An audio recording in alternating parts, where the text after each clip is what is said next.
kahapon.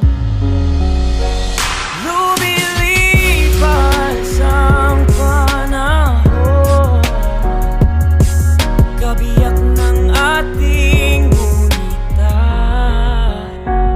Ang mga puno't halaman, bakit kailangan lumisan?